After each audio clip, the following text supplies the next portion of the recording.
Et je passe la parole à Monsieur l'oncle. Merci, Monsieur le Président. Je voudrais féliciter chaleureusement le président Philippe Cochet et la rapporteure Seyba Dagoma, parce que j'ai lu hier soir en ligne le rapport que vous avez produit. Je viens de vous écouter, je trouve ça tout à fait remarquable. Je pense que nous avons eu raison de prendre du recul sur la Côte d'Ivoire par rapport aux événements que ce pays a vécu, et c'était le bon moment de faire le point. Et vous l'avez fait de manière équilibrée, parce que jusqu'à maintenant, la vision des Français sur la Côte d'Ivoire, c'était un peu d'un côté les pro-Gbagbo, de l'autre côté les pro-Ouattara, y compris dans les responsables politiques de tous nos partis. Là, il y a vraiment des informations très intéressantes sur le plan économique, politique et social, et une analyse qui me paraît tout à fait juste. Alors, je voudrais simplement dire au président que, à mon avis, les divisions ivoiriennes sont plus d'ordre ethnique que d'ordre religieux, me semble-t-il. À vous-même, je voudrais poser une question et faire une remarque. La remarque, c'est que vous parlez à juste titre, et Seyba vient de le dire, avec ses préconisations de la relation entre notre pays et la Côte d'Ivoire. Mais je crois qu'il faudrait, et c'est pas seulement pour la Côte d'Ivoire, mais l'ensemble de l'Afrique de l'Ouest et de l'Afrique centrale, une implication européenne plus forte. Désormais, il faut davantage raisonner en Europe-Afrique plutôt qu'en France-Afrique. Et je crois qu'il y a beaucoup à faire. Et on peut profiter du fait que, enfin, les Européens se sont impliqués dans les problèmes sécuritaires en Afrique avec le Sahel et le travail que réalise, par exemple, l'Union européenne au Mali. Et d'autre part, l'approche nouvelle formulée par Federica Mogherini lorsqu'elle s'est exprimée à Dakar récemment, et qu'elle a dit à quel point l'intérêt de l'Europe, c'était de tourner ses regards vers l'Afrique et donc relayer un peu les pays qui s'impliquent depuis si longtemps, dont le nôtre. La question, elle porte sur le cas Gbagbo. Quel serait, à votre avis, alors c'est un procès interminable, et il y a interminable et qui est propre au fonctionnement du tribunal de La Haye. Bon. Mais je voudrais dire, et nous avons suivi beaucoup d'auditions avec Michel Thérault en particulier, je voudrais vous demander quel est votre sentiment, votre impression au cas où Laurent Gbagbo, dans les mois ou les semaines qui viennent, serait libéré. Quelles conséquences ça pourrait avoir sur ce qui se passe et ce qui est aujourd'hui la situation politique de la Côte d'Ivoire, et au contraire, s'il devait rester encore 1, 2, 3 ou 4 ans en prison ou être lourdement condamné, quelles seraient ses conséquences dans le verdict d'un côté comme de l'autre, s'agissant de l'ancien président? Merci, monsieur. Donc, monsieur Thérault. Oui, merci, Monsieur le Président. Moi, je voulais à mon tour féliciter les deux auteurs de ce rapport, aussi bien le président que la rapporteure, pour la qualité du travail effectué. C'est un rapport qui va véritablement au fond des choses. Il se trouve que j'étais peu de temps avant le déplacement de la mission en Côte d'Ivoire, moi-même en Côte d'Ivoire, et il y a une chose que le rapport souligne bien, c'est qu'il y a une différence peu explicable entre à la fois une croissance qui est une croissance forte, cela a été rappelé, d'autant plus significative qu'elle ne provient pas de revenus d'extraction, de l'ordre de 10% par an et depuis déjà un certain nombre d'années, et le fait que les indicateurs sociaux ne bougent pas, ou très peu, et qu'il y a un retard qui est tout à fait considérable en termes de protection maternelle infantile, en termes d'éducation, en termes de droits sociaux au sens large. Ce qui montre qu'il y a tout de même un problème d'évaporation de la recette dans ce pays. Et je crois que le rapport est à ce sujet sans complaisance. Et je voulais vraiment en féliciter les auteurs. Moi, je n'ai pas de questions particulières à poser. J'observe simplement que les interpellations, les questions que pose le rapport, à mon avis, vont toutes dans le bon sens. Bien sûr, sur le C2D, je crois savoir qu'il y a encore de beaux restes pour le C2D. On sait que par définition, le C2D, une fois l'annulation des dettes acquises, bien diminue. Là, il reste, je crois, un solde de l'ordre du milliard d'euros, ce qui montre que la France pourra encore être très présente dans les années qui viennent pour financer un certain nombre d'opérations nécessaires au développement de ce pays. C'est vrai également pour la politique des visas. Il faudra qu'un jour on ait le courage de dire que nous devons d'avoir avec l'Afrique une politique des visas qui permette aux élèves les plus méritants, aux individus les plus méritants de venir en France se perfectionner, parce que on voit, et c'est pas spécifique à la Côte d'Ivoire, on voit de plus en plus les ressortissants des pays africains se tourner vers d'autres horizons, le Canada en particulier pour les francophones, mais pas seulement, les universités évidemment américaines et aujourd'hui les universités chinoises. Voilà, moi c'était un grand coup de chapeau que je voulais donner aux rapporteurs et aux présidents de ce rapport, enfin de cette mission, qui ont établi un rapport tout à fait remarquable. Merci. Merci, Monsieur Dufaux. Merci, Monsieur le Président. Je voudrais à mon tour remercier le Président et Madame la rapporteure d'avoir choisi la Côte d'Ivoire comme sujet, parce que c'est effectivement, je crois, un sujet d'actualité, d'opportunité, et à un moment décisif de l'histoire de la Côte d'Ivoire. Et ce sujet nous intéresse tous. 2 ou 3 questions précises. La première, Monsieur le Président, vous avez évoqué l'hypothèse de la création d'un Sénat par M. Ouattara dans le cadre, j'imagine, d'une démocratisation du pays et aussi de réconciliation nationale. J'aimerais savoir comment est perçue cette initiative et aussi celle qui consiste à nommer les 2 tiers, si j'ai bien retenu, des membres de ce Sénat et non pas le processus démocratique, le tiers. Le processus démocratique jusqu'au bout, même si vous avez précisé qu'il y aurait de la place pour des membres de l'opposition.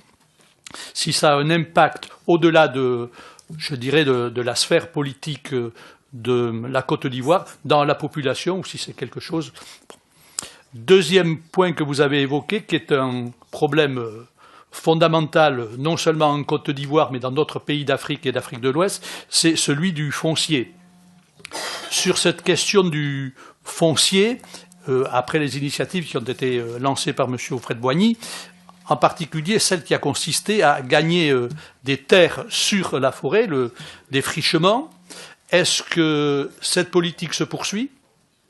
Est-ce qu'on atteint des risques écologiques ou est-ce qu'on essaie en même temps de régénérer cette forêt ? Et vous avez fait part de 25%, entre guillemets, d'étrangers qui auraient acquis ainsi ces terres qui se seraient investies. Est-ce que vous pouvez en dire plus sur l'origine de ces étrangers ? Est-ce qu'il y a aussi des populations ou des peuples comme les Chinois, par exemple, qui se sont intéressés à cette opération, comme ils l'ont fait dans l'accaparement des terres dans un certain nombre de pays, pas forcément uniquement sur des visées agricoles d'ailleurs, mais sur des visées de développement économique de façon plus large. Deuxième point, la francophonie. Effectivement, il faut reconnaître que la francophonie est très forte en Côte d'Ivoire et dans les institutions francophones, la Côte d'Ivoire a toujours tenu à être extrêmement présente, que ce soit à l'OIF ou que ce soit à l'APF. Et en particulier, ne manque pas d'être présent, ce qui est quand même pas le cas de tous les pays africains, le président de l'Assemblée nationale, M. Soro, qui est régulièrement présent à toutes les réunions. Alors, est-ce que cette francophonie et cette francophilie, comme ça a été rappelé brièvement, est vraiment une opportunité de prolonger les liens avec la Côte d'Ivoire sur un véritable partenariat, puisque ce sont les exigences actuelles, et de se point de vue, est-ce que la France n'a pas un rôle particulier à jouer en matière d'éducation sous toutes les formes, y compris d'éducation en direction des femmes, puisque le problème aussi a été posé de la fécondité et autres, de façon à ce qu'il y ait vraiment une implication encore plus forte sur des sujets sociétaux en Côte d'Ivoire par la francophonie, au-delà de l'aspect économique. Et enfin, pour terminer, je reprendrai un peu ce qu'a dit le président Poniatowski sur le rôle de l'AFD de façon un peu plus précise dans les coproductions que vous avez évoquées. Est-ce qu'il y a encore des marges de manœuvre? Est-ce que vous pouvez donner des exemples un peu précis d'entreprises françaises qui interviennent en Côte d'Ivoire ou les champs d'activité dans lesquels on pourrait intervenir davantage? Merci, Monsieur Desto. Oui, merci, Président. À mon tour de féliciter Président et rapporteur pour cet excellent travail. 3 questions rapidement. La première sur l'aide publique au développement. Est-ce que vous avez approfondi ce qui relevait du bilatéral? C'est surtout là-dessus que vous êtes d'ailleurs exprimé au cours de votre rapport. Et ce qui relève aussi du multilatéral, au sein de l'AFD, bien entendu, mais de façon plus générale. Deuxièmement, quel est le rôle de la Côte d'Ivoire dans cette région de l'Afrique de l'Ouest? Je pense évidemment au Sénégal, mais je pense aussi aux pays plus en difficulté, comme le Mali ou la Burkina Faso. Est-ce qu'il n'y a pas un rôle de moteur, de sorte de pilote économique et politique de la Côte d'Ivoire dans l'avenir? Le troisième point, la capitale Abidjan. C'est devenu une capitale extrêmement importante de par sa démographie, avec toutes les conséquences sur la maîtrise urbaine. C'est 2 fois ou 3 fois Dakar aujourd'hui. C'est une des plus grosses villes, comme vous savez, d'Afrique. Est-ce qu'il n'y a pas là, véritablement, une intervention spécifique à avoir avec la Côte d'Ivoire? Merci. Et dernière intervention, Monsieur Mariani. Très brièvement, Monsieur le Président, d'abord, moi, à mon tour, je voudrais féliciter les auteurs du rapporteur. J'ai commencé à peine à lire le rapport hier soir, mais je reconnais qu'il est très intéressant. Et en plus, c'est un pays que je connais peu. 2 questions toutes simples. La première, je ne sais pas si vous avez des éléments. Où est-ce qu'on en est des différentes actions de justice ou des éléments d'information suite aux événements de Bouaké, où quand même un certain nombre de militaires français ont perdu la vie et où aujourd'hui, plus personne ne veut vraiment en parler, même si les choses ne sont pas très claires. Deuxièmement, est-ce que la menace terroriste en Côte d'Ivoire existe réellement? Je parle au niveau de l'imprégnation dans la population. Je ne parle pas des combattants extérieurs qui viendraient dans le pays. Alors, Monsieur le Président, Madame la rapporteure, dans quel ordre vous voulez répondre? Écoutez, nous avons réalisé ce rapport ensemble. Je crois qu'on répondra ensemble sur les différentes questions. Peut-être on va les prendre, certes, dans l'ordre, mais je pense que notamment Seba approfondira aussi un certain nombre de points. Monsieur le Président, vous évoquiez tout d'abord l'aspect religieux. Alors, l'aspect religieux, il a certes son rôle, mais il n'est pas aussi prégnant que dans d'autres pays, et on voit notamment de nombreuses familles qui sont constituées de personnes qui ont des religions différentes et qui vivent tout à fait en harmonie, sans trop de difficultés, ce qui n'est pas toujours le cas dans d'autres pays où on voit une fracture, où la religion a un point important. On a eu l'occasion de discuter d'ailleurs avec soit avec des religieux, soit avec bien sûr un certain nombre d'interlocuteurs, et je dirais la majorité d'entre eux nous ont dit que ça n'était pas vraiment un sujet aujourd'hui en Côte d'Ivoire. Concernant la partie AFD, on fera peut-être un focus plus particulier sur ce sujet-là avec Seba, mais c'est un point important, d'autant que l'effort qui est fait est le plus gros effort que fait l'AFD aujourd'hui, donc avec notamment un message qui est fort, c'est que quand on met les moyens, c'est-à-dire pas quand on saupoudre, quand on met les moyens de manière importante avec une certaine durée, on peut mesurer un certain nombre de résultats, mais nous rentrerons dans le détail de manière un petit peu plus importante. Si aujourd'hui, dans l'approche qui est faite, notamment sur le procès Gbagbo, tel qu'a évoqué Monsieur l'oncle, on ne sait pas faire de la politique fiction. Vous avez raison de dire que ce procès est très long, trop long. Aujourd'hui, on le voit bien au niveau de la population, la réconciliation, c'est d'abord, c'est pas jour-nuit. Une réconciliation, il faut du temps. Et il y a des éléments et des messages qui font que la réconciliation, elle est plus concrète ou elle ne se fait pas. Et c'est vrai que l'inconnu et surtout la durée de ce procès ne facilite pas les choses aujourd'hui pour permettre aux Ivoiriens de retrouver une vision apaisée et solder un petit peu cette période qui a laissé de fortes traces. Même si la population est jeune, hein, on l'a souligné, ça reste quand même quelque chose qui a marqué les esprits parce que les exactions, elles ont eu lieu des deux côtés et elles ont quand même meurtri nombre d'Ivoiriens. Soit je te laisse poursuivre sur un sujet plus particulier sur l'AFD ou on déroule ainsi. Michel Thérault évoquait la problématique de l'évaporation. C'est vrai, on a souhaité souligner à l'occasion de ce rapport la différence entre la perception extérieure et la perception intérieure.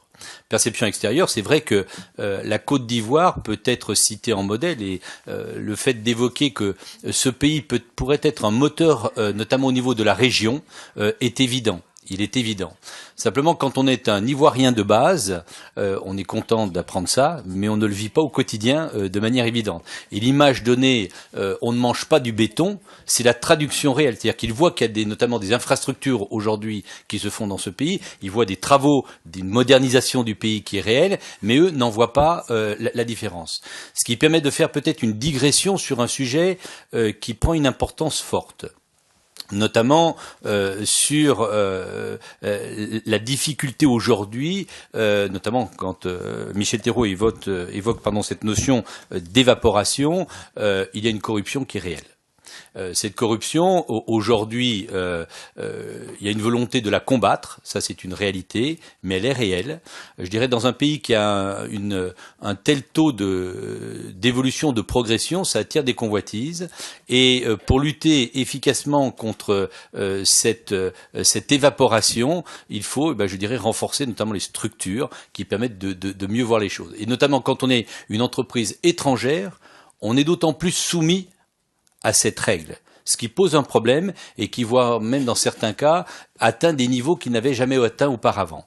Donc, il y a des choses qui sont endémiques, il y a des choses qui évoluent, mais c'est un point aujourd'hui qui peut être à terme une difficulté ou un frein à un certain nombre de développements. À ce niveau-là, est-ce que peut-être, Séba, tu veux intervenir sur... et après, on continuera le reste des questions.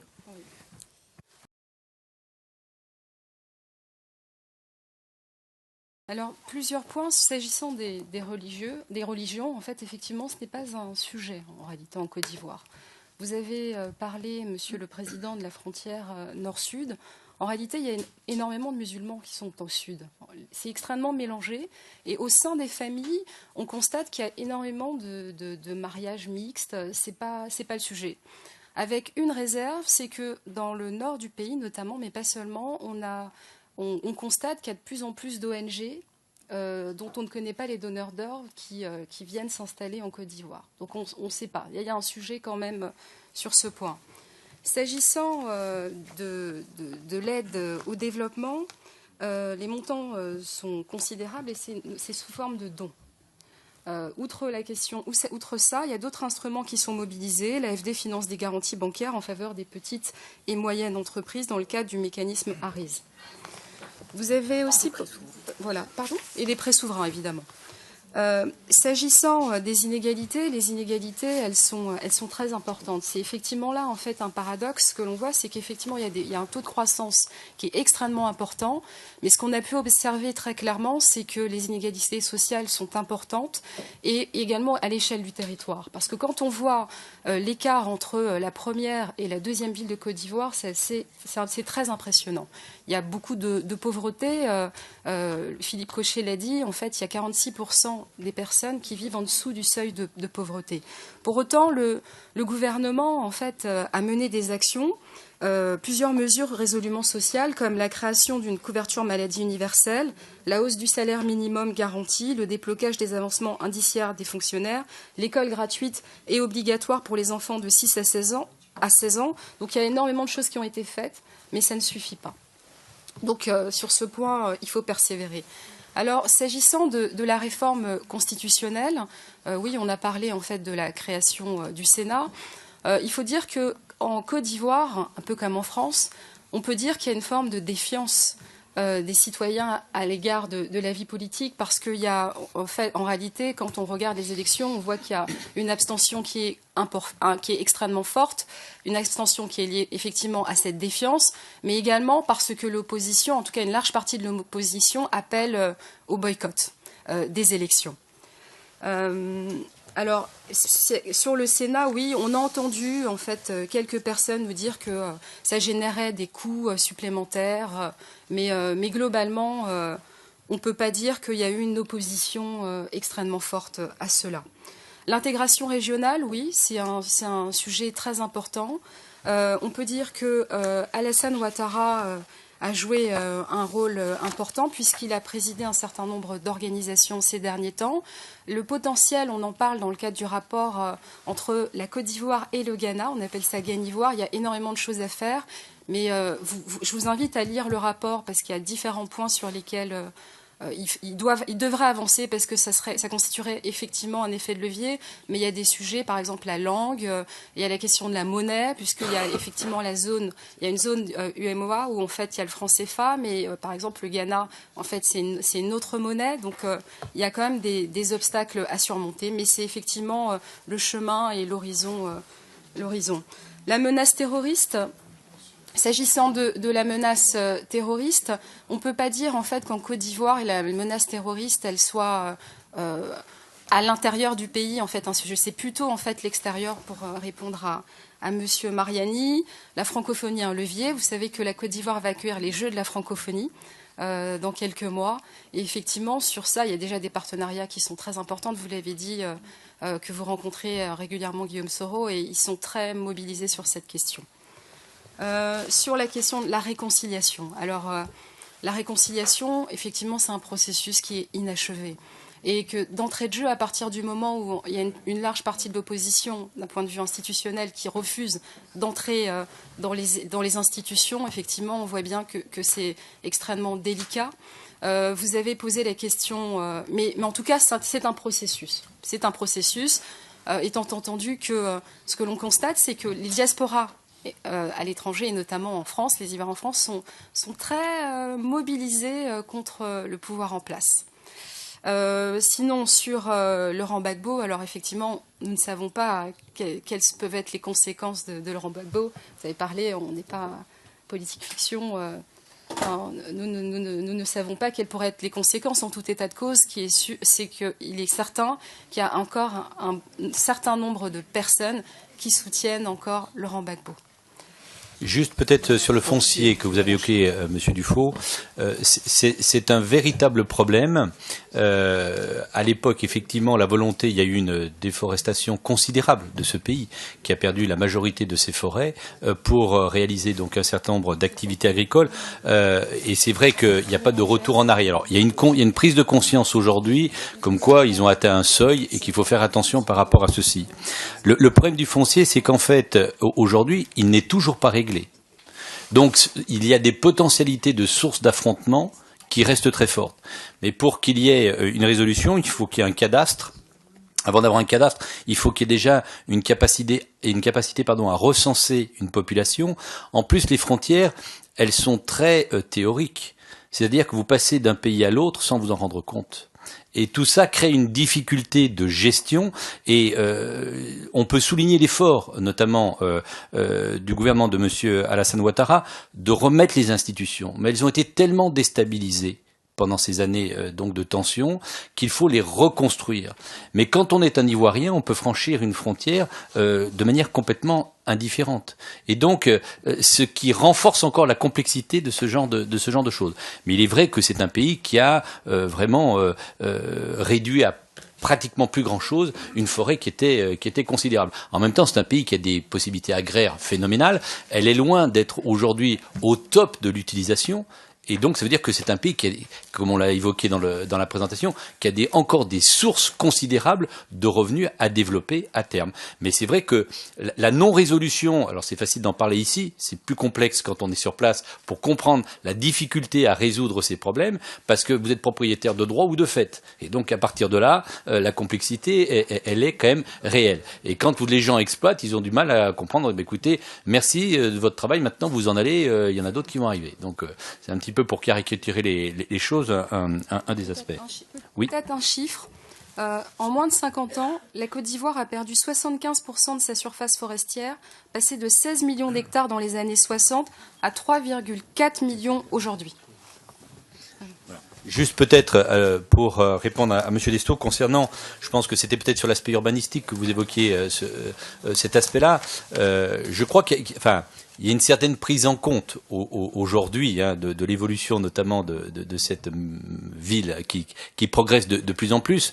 Mais je dirais que, comme nous l'avons souligné avec Seba Dagoma, la complexité fait que il y a la pression de la pauvreté qui fait que, je dirais que la notion ensuite d'urbanisme et d'urbanité vient un petit peu après. Mais c'est quand même, aujourd'hui, un des points qu'on a pu souligner avec Seba Dagoma, c'est qu'il y a une qualité du personnel politique qui est de très haut niveau, qui permet d'avoir des gens qui ont une vraie vision, qu'une vraie approche politique de l'aménagement, de la vie en société, qui est à noter et qu'on a pu souligner à chaque fois. Donc, je pense qu'ils sont dans un processus, et il faut surtout faire en sorte que ce processus puisse avoir cette stabilité. Et en tout cas, c'est un petit peu ce que nous avons pu noter lors de nos entretiens.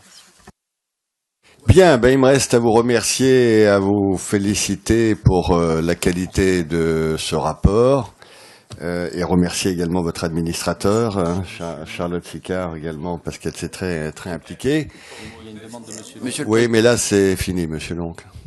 Parce que non, mais il y a 3 ou 4 demandes supplémentaires. Alors, il faut qu'on passe au. C'est parce qu'il n'a pas été répondu à une question que j'ai posée, tout simplement. Quelle est l'approche de la Côte d'Ivoire par rapport à l'Union européenne?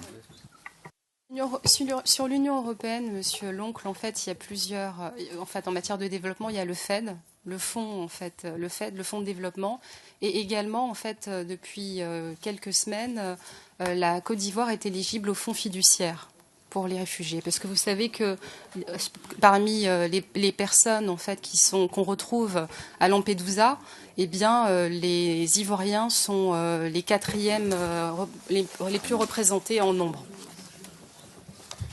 Bien, on a répondu à tout. Voilà. Donc remercier les membres de la mission qui ont été très assidus, notamment pour toutes les auditions qui ont pu se tenir. Remercier bien sûr notre administratrice Madame Sicard, également Jessica, donc la collaboratrice de Seba Dagoma. Je crois qu'on a essayé de travailler en bonne intelligence et merci pour vos questions. Merci.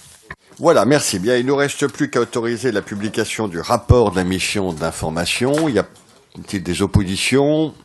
De vote neutre? Non, donc c'est approuvé à l'unanimité. Félicitations.